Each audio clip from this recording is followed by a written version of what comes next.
What's up, guys? Nicholas Tyler Blackwater, discursivestudios.com.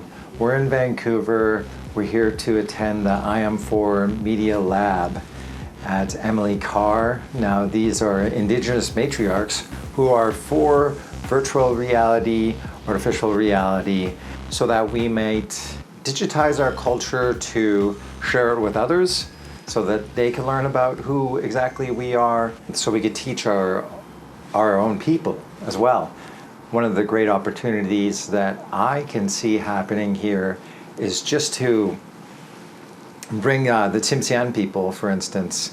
You know, I'm from the Northwest Coast, the Tsm'syen Nation, allowing people to learn our culture from the comfort of their home, a fairly immersive environment where we could explore the river. When we're exploring the river and we come across another tribe, let's say, we would be playing a song to identify ourselves, and then they would respond with another song as well to identify themselves. And so there was lots of exchanges with songs and dances, exploring the Lahyup, identifying crests on houses perhaps, Tsm'syen, Gun, totem poles. All of these would convey information to people, to visitors that came upon a different tribe's land. Perhaps if we use virtual reality tools, we'll be able to train our people, and maybe even, you know, not necessarily indigenous people, but those just willing and interested to learn our culture. So it's going to be fascinating. They're doing a lot of work. As I said, you know, my wheels are already spinning. My gears are turning into what exactly we could use this technology for. And to me, you're really limited to your imagination.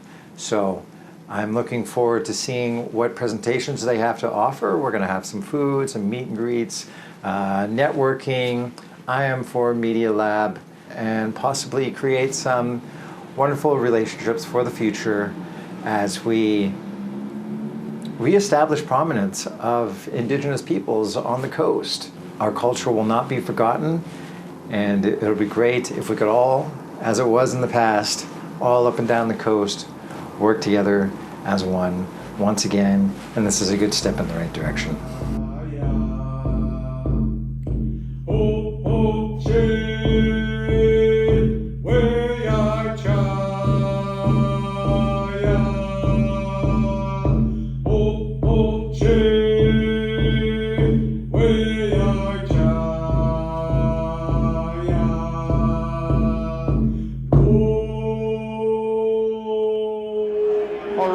So you're going to be doing the introduction for the IM4 Media Lab? Yeah, doing the land acknowledgement and sharing a little bit about high tech. Is this Salish? Salish, so we're Squamish, Tsm'syen, Musqueam, but Salish gets even larger than that because we've got other neighbors close by. Right, and so when it comes to the Kwakwaka'wakw, how do they fit into the equation? Well, they're further like up island, closer, and on the mainland further northeast of the Vancouver Island. Wow. And up to like Wagisla, around there. Yeah. It's pretty wild, and I've been meaning to get out to their longhouses, see how they feast and they dance and they do all that. So we're here, we're on the Salish territory, and next one up is the Kwakwaka'wakw or Kwakwaka'wakw. Okay, cool. Yeah, so we're Tsm'syen. We're way up north, Skeena River, Kalakasyen, and it's great to come down here. So you're going to be doing the acknowledgement. Why don't you just walk us through that? How does that formality look? Well, I come out and I share who I am, where I'm from, whose land we're on, and like we have some person here like who's taking the program. He's from Tsleil-Waututh. Oh yeah. And there's and just acknowledge, you know, people that are close to me here. Right.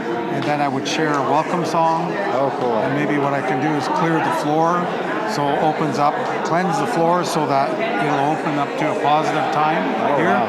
So there's no bad energy here. And you say this is your door? Yeah, I did these doors along with some students from Emily Carr. Wow. Emily Carr University. Yeah. And would those be eagles? There's or raven? Eagle, humans, salmon, Okay. and the canoe, and a mountain that's very important to us. It talks about our great flood story, how the Squamish people are still here. Yes. Yeah. Yeah, for sure. So we have the flood story as well. When does that date back to? Well, we didn't record dates, right? So Okay. it was passed on orally through tradition. Yeah. Yeah, so the stories were always passed on. Yeah. Right? And so for us, it's the Adao, right? And everybody has a flood story. And it's so crazy. I think one of the times that we could date it back to is about 5,000 years ago. But in our history, I think there's 5 recorded floods. And so it's so amazing that that's one of the things in antiquity that ties us all together. That's right. Yeah. So there's the mountain in there, and that's where you guys. Okay. Where the dirty water comes from. Awesome. Great. Sounds like we're going to start here. Yeah, okay. Thanks so much for Gotcha. some words. And it's so fascinating to hear your stories and how we all share that flood story and how we all kind of come together, and here we are now. Exactly. We're all the same people. Yes.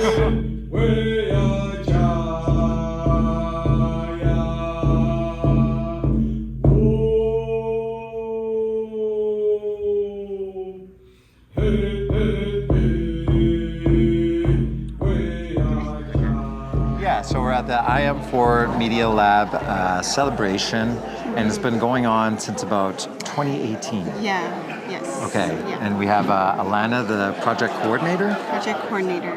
So I have a year in film, and then from there, that's when I got introduced to Loretta, and I got to work on her Coyote Science TV shows, second season. Wow. And then from there, kind of introduced me to VR and AR through the IM4 Lab. Augmented reality. Mm-hmm. Yeah, so definitely going through the world, and that's where the digital world and the real world intersect. Oh, yes. Is it not? Yeah. Oh, yeah, okay. Yeah, I would say, so AR is having the digital world actually integrate into reality. And that would kind of be like the Pokemon Go kind of thing? Oh, yeah, okay, yeah. And then virtual reality is where you're just like completely immersed. And now we did see that LED background. Now, is that not like a conventional? That's a practice that's been used in the film industry for some time, has it not? No. So virtual production is actually a new way of filmmaking. It's just actually coming up. It's probably been around for a few years now. So very like well-known productions like The Mandalorian. I believe also the latest Batman was using these new technologies. So it's a new way of filmmaking. Now we're introducing new engines like Unreal Engine, which is just looking more and more incredible as time goes on. Yes, our Unreal artists is what I like to call them, because the backgrounds are phenomenal, and it's just crazy what they can do. Wow. So all of that is being generated in real time? Is that where the Unreal Engine comes into? So yeah, they prep beforehand, but it just kind of changes the way filmmaking is usually done, the pipeline of it, rather than going on location. They could just pop it up, and it makes it like pop up a background, a new environment that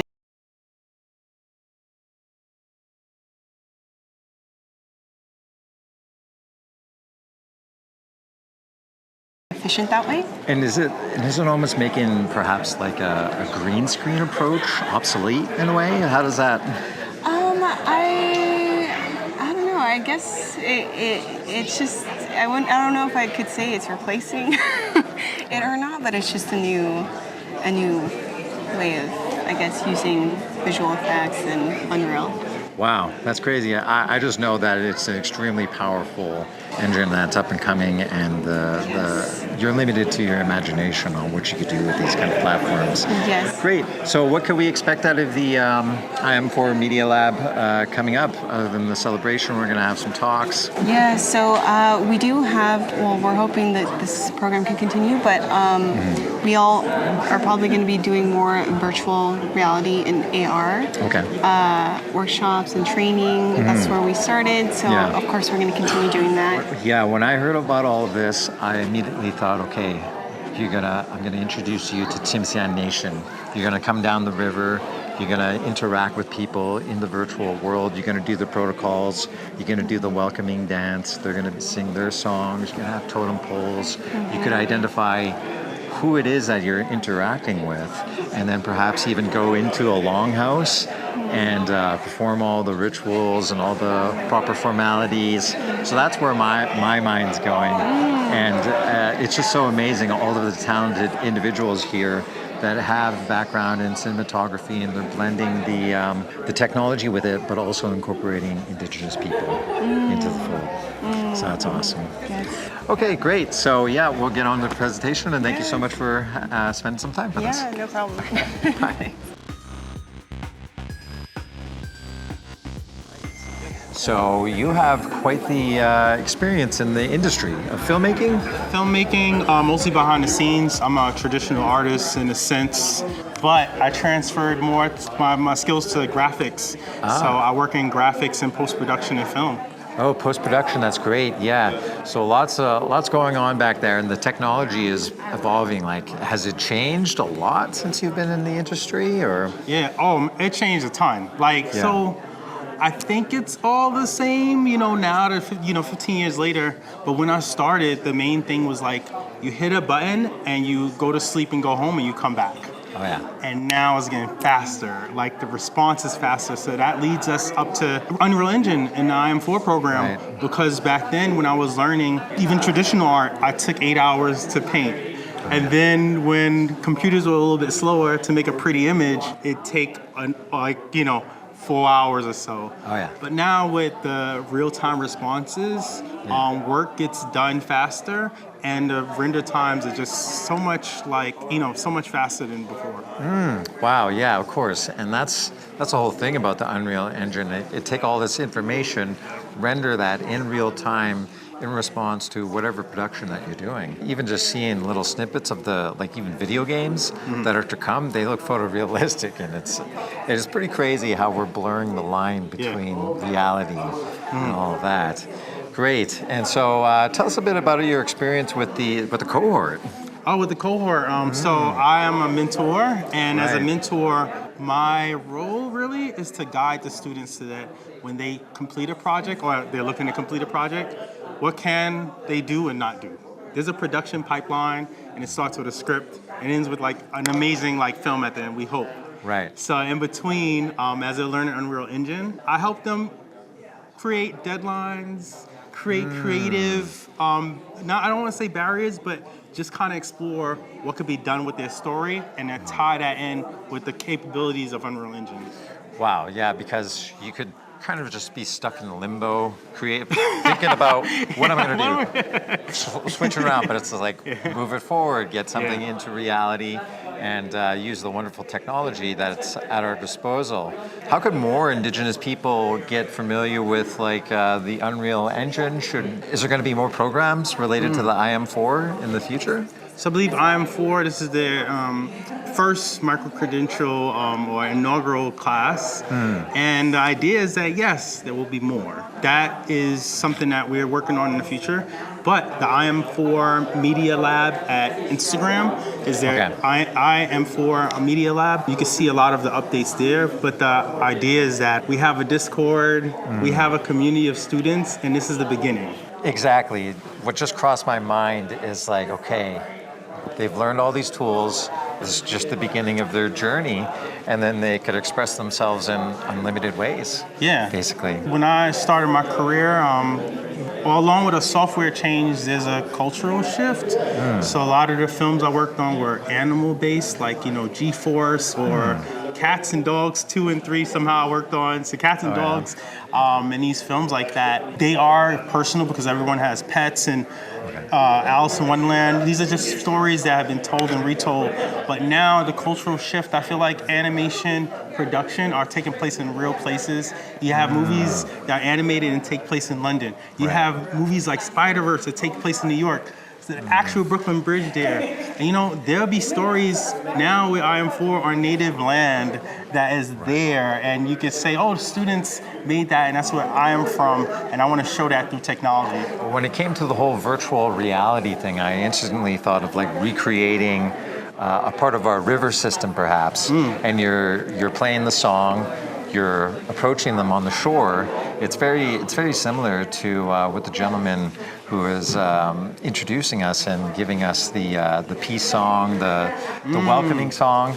So we would approach the shoreline and we would say who we are through the song, and then they would respond through a song. So anyhow, using the virtual reality to bring you through this, the capabilities of augmented reality, that's just a whole nother level where it's not even just, okay, you're having polygons and pixels recreating a scene, but you're actually getting in there and more immersed with augmented reality. Future is bright. Like it just, every time I hear someone mention a story, it's like it could always be taken to another level every year.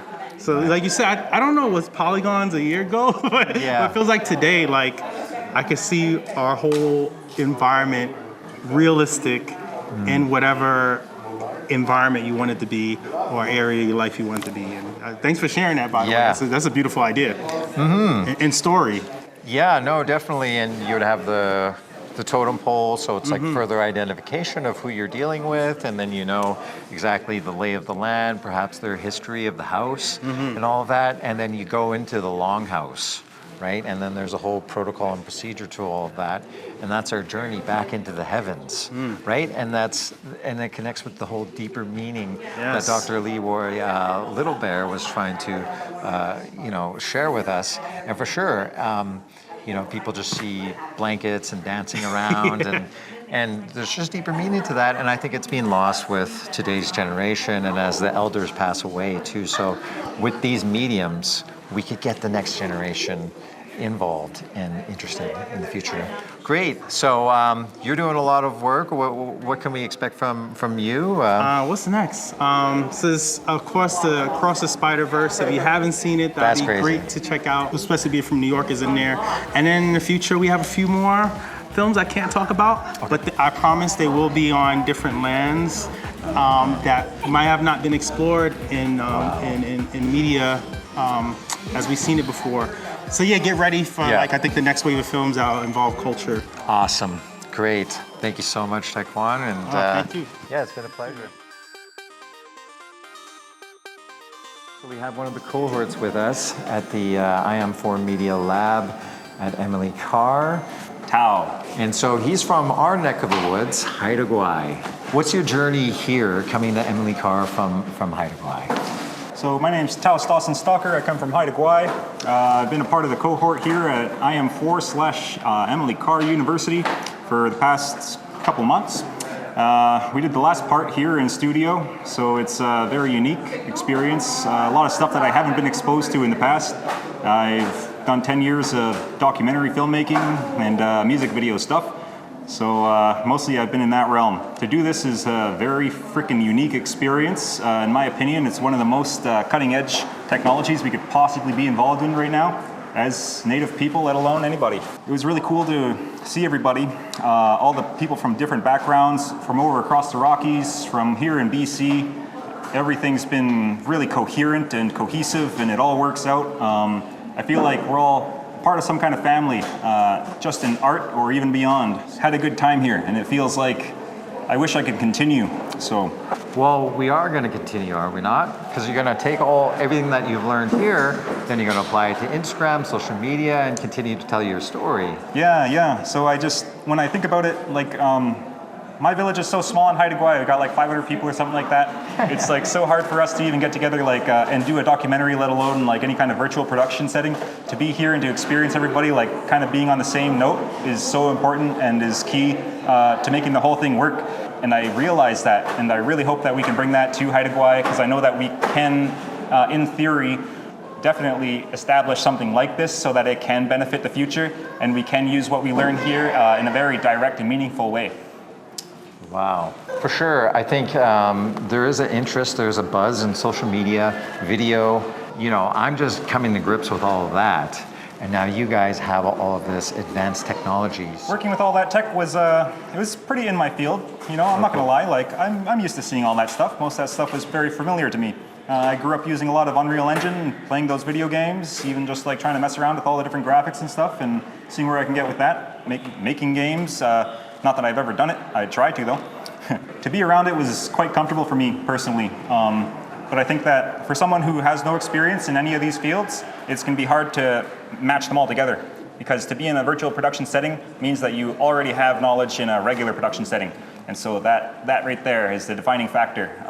So it's good that people are learning about regular production up in Haida Gwaii right now so that later on we can bring this stuff forward. So how could we follow what you guys are doing or what you're up to for the future to come? Sure. So my whole name is Dawson Stalker, but that's really hard to spell and like look up. So I think that for simplicity's sake, I've got a page called MIM Haida Gwaii, which is just MIM space Haida Gwaii on Facebook. Okay, perfect.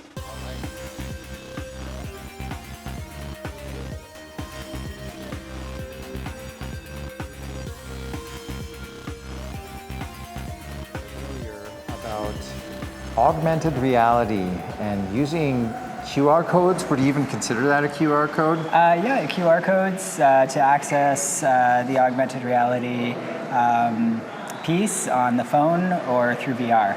And it's all around us. The augmented reality is all around Completely us. immersive experience. You can use it in your headset, or you can use the augmented reality on your phone, which is the most common way to use it. I think the most accessible as well. I come from a Stolo Nation. I belong to Chilwathel First Nation, and I do augmented reality as my specialty. I also work in 3D motion graphics, and I run a program called Spark Indigenous, in which I partnered with Meta to create a 5-week incubator program aimed at creating or demystifying technology to creatives that are looking to get into that spectrum.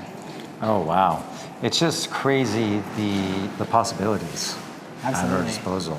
We had a demonstration here. How did you orientate that in space? The programs that are typically used in a 3D building to create 3D shapes and objects are also at play when you're creating in the augmented space. So you work in a 3D platform where then you can either import 3D assets or 2D assets and allow them to live in space that you get to decide on where it fits and how that story is told through the user lens. And so it's just amazing to me how you have that reference in space and in time.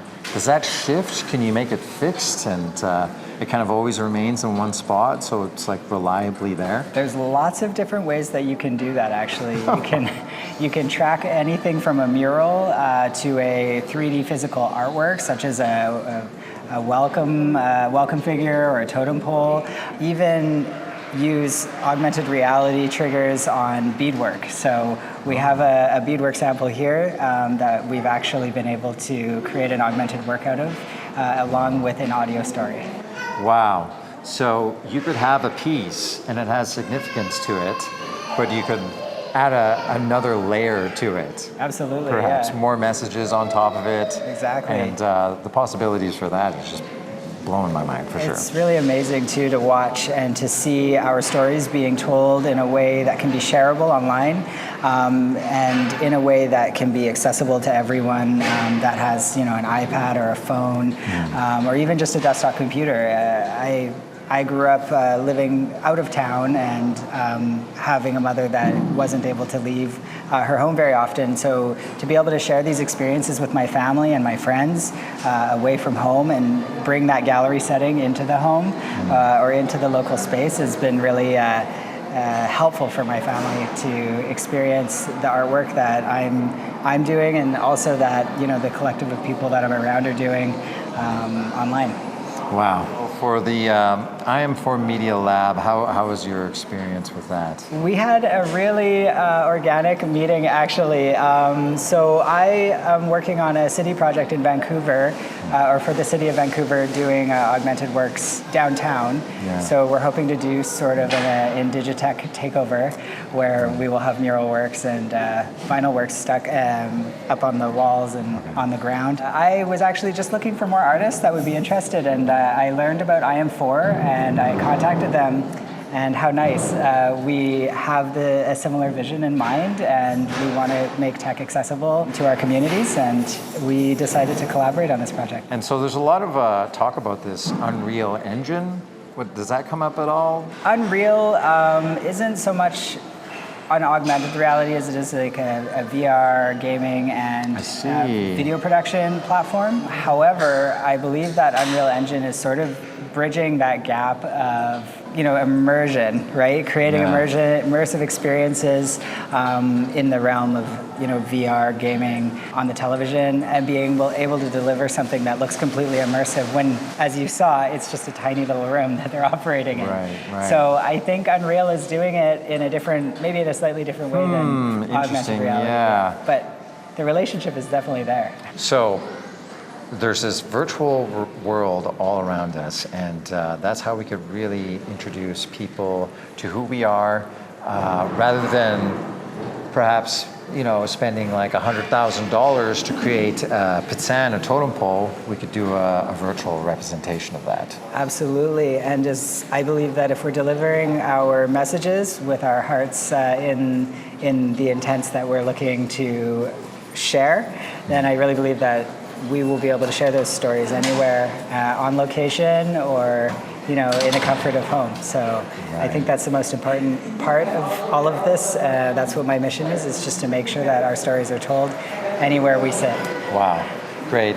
So it was awesome just seeing the intersect between culture, peoples, and technology, and how it's just bringing us together quicker and faster. Absolutely. Oh, it's great. And so where can we follow kind of what you guys are up to, what's next perhaps? So we're going to be doing quite a few different things in the coming future. Really excited to continue showcasing what we have.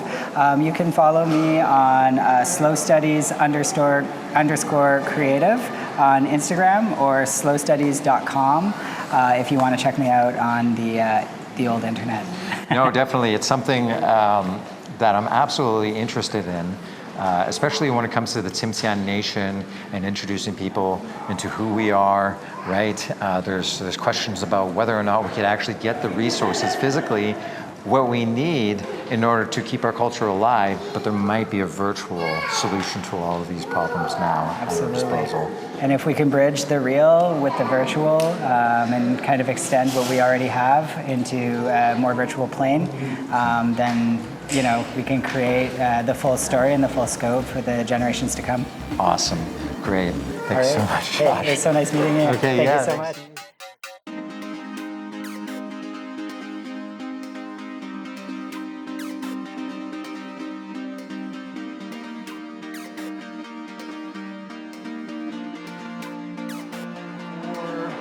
Short films, and that was amazing. And to know that you guys created all of that within 115 hours is just amazing. So first of all, why don't you introduce yourself? My name is B. Bird from Montreal Lake Cree Nation in Saskatchewan, just right in the dead center of Saskatchewan. Oh yeah. I'm into film, I'm into audio and photography.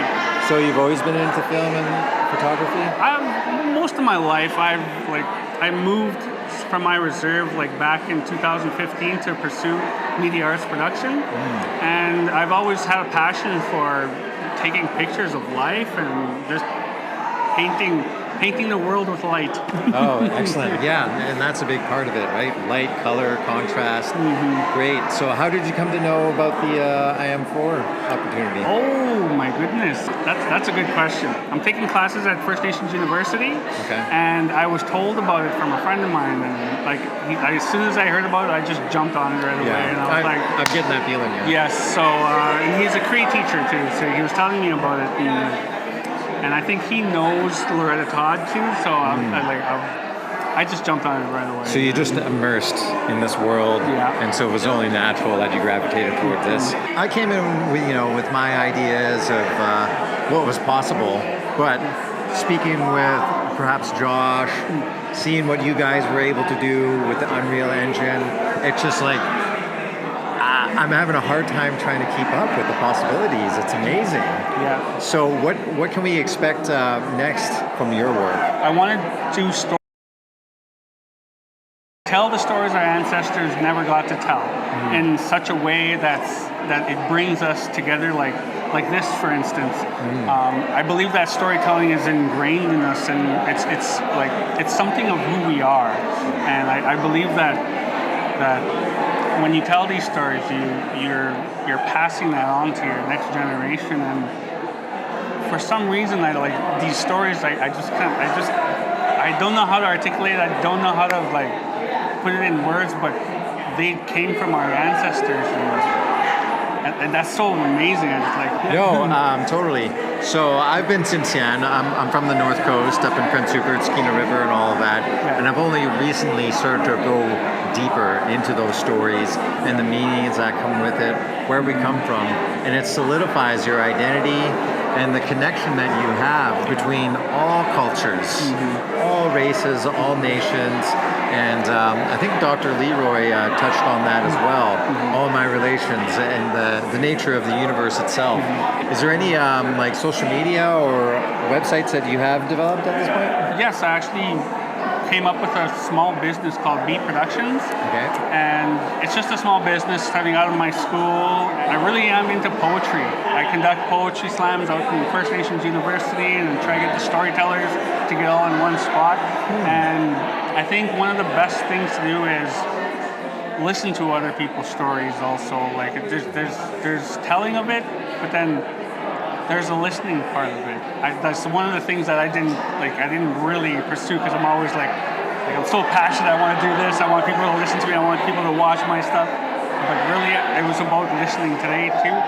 I've seen their stories, the other cohort stories, and wow, amazing work. And there's nothing that can beat that, especially from a place like Carr University, where they let us indigenous storytellers tell our stories. So I think that's really important, and having that space, that's indigenous space, that's really let us to have our stories come out.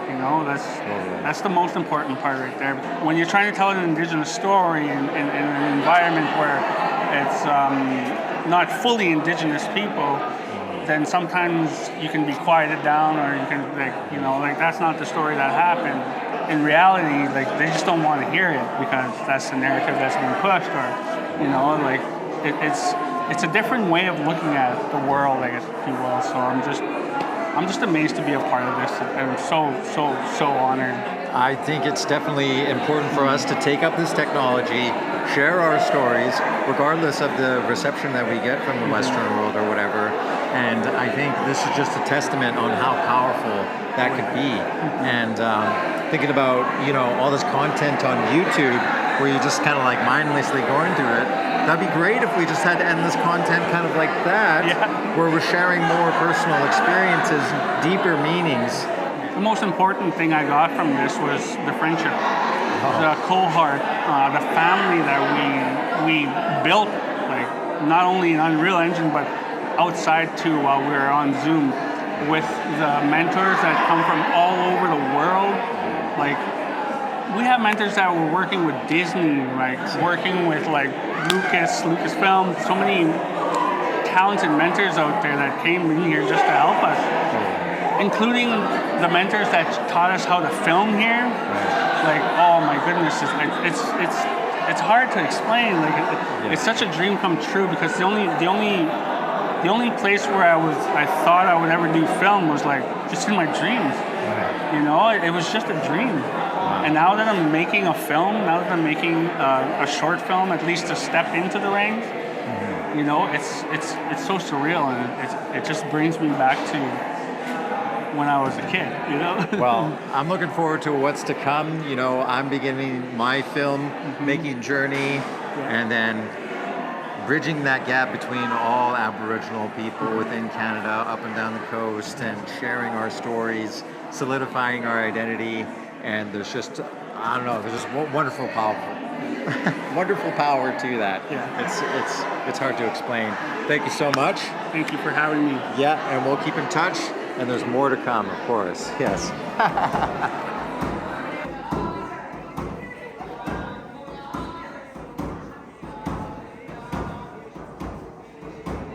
I'm Raven John, aka Two Spirit Trickster. I'm Stolonco Salish from Chwafel, Chwahamo, and Sechelt. We grew up all over the Lower Mainland. We just finished our programming yesterday. We wrapped up on time, which is incredible. Having worked on sets of various sizes, a lot of them really struggled to wrap up on time, and we did it.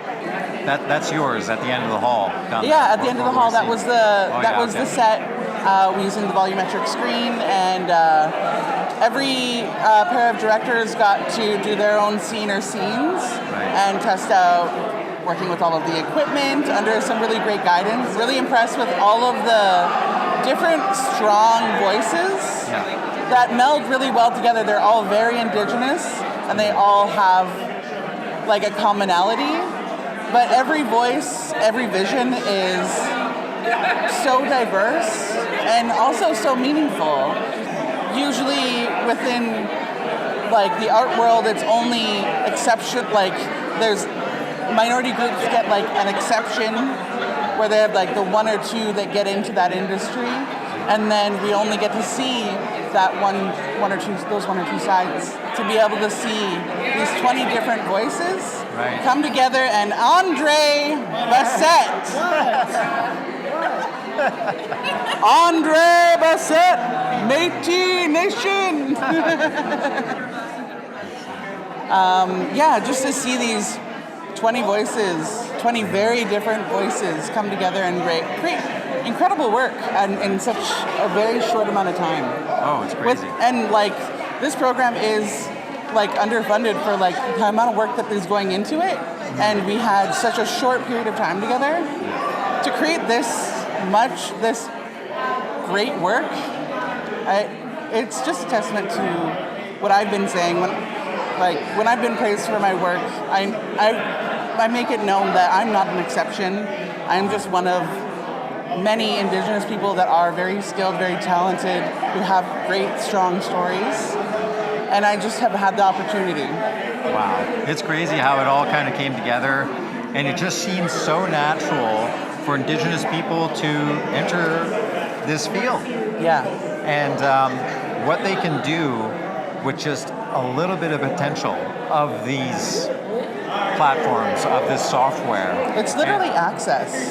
Like, what people don't understand about not having access to intergenerational wealth or opportunity is, for many of us, what we have accomplished, even with just the first portion of the course, was so much more than what a lot of us have been taught that we could ever achieve. And it's such a shame when we have people that are so adaptable, so witty, so smart, so fucking funny, and like 60 hours of Unreal Engine tutelage, and this is what we get. Right. Those little tiny messages in that story, but you have this. And that's not achievable when you're only collaborating with or being, when you're being guided by an Indigenous voice on a production. Excellent. No, yeah, I'm very inspired to continue on this journey. Yeah. And how could other people, perhaps Indigenous people, gain access to a path such as this? What can they do to kind of enter a field? I would say that there's actually quite a lot more online than we understand. I think the education systems that we've been under for this past 200 years has been taught as like the only route to being able to gain so many different skills. And there is a lot more community online than there used to be, and a lot more information there. For instance, like the Epic's Unreal Engine courses, there's a lot that's already there, and then there's work that you can train yourself on. And I think what's really going to be a big difference is the generations that have had access to that and have been able to train themselves or go to post-secondary like myself, and will be able to just show that some people can go so much farther than we've already gone, right? I feel like the skill or the talent or the voice is not what is lacking with Indigenous people. It's opportunity, and it's also knowing that you can get there. Wow. You know? Yeah, no, that's great. So where can people follow what you're up to? Do you have like a social media platform or website? Yeah, I do a bunch of things online. My handle is Two-Spirit Trickster on Instagram and most other programs. I stream sometimes on Twitch. Oh, cool. But yeah, I also have my website, which is just ravenjohn.com. We can keep going, and I hope we continue this dialogue. That's kind of like, I think, one of the things that Joanne wants to do is really bridge that gap, and we could do that through the digital domain for Aboriginal people. Absolutely. All up and on the coast interior. Yeah, like Loretta had said, the reason a lot of us were chosen is because we have a dedication to the community as well, that our aim from the get has been to be able to bring this back to our communities, be they at home on reserve or within like the urban indigenous communities that we are a part of. Yeah. And yeah, I'm going to be pursuing my my Epic Unreal Engine teaching certificate. Excellent. So I can, put lesson plans together and show people what they can do with a free program. Right. Right? Really? Yeah. What the heck? Yeah, Unreal is serious? free. Yeah. There's so much within that marketplace that you could create thousands of different stories with. And what we really want to do is like source also more assets, props, sets, locations for Indigenous people to work into their narrative. There's a huge gap of that. A lot of us were just piecing together what we could.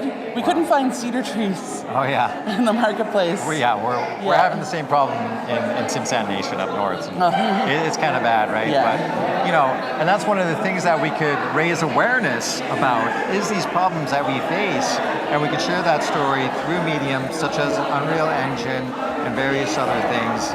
And so I'm excited about that, and I hope that we strengthen this relationship on behalf of the Tsm'syen Nation, down to the Salish, Kwak, wherever they might be, and strengthen that as it once was in the past. Awesome. Thanks. Thank you so much. Okay.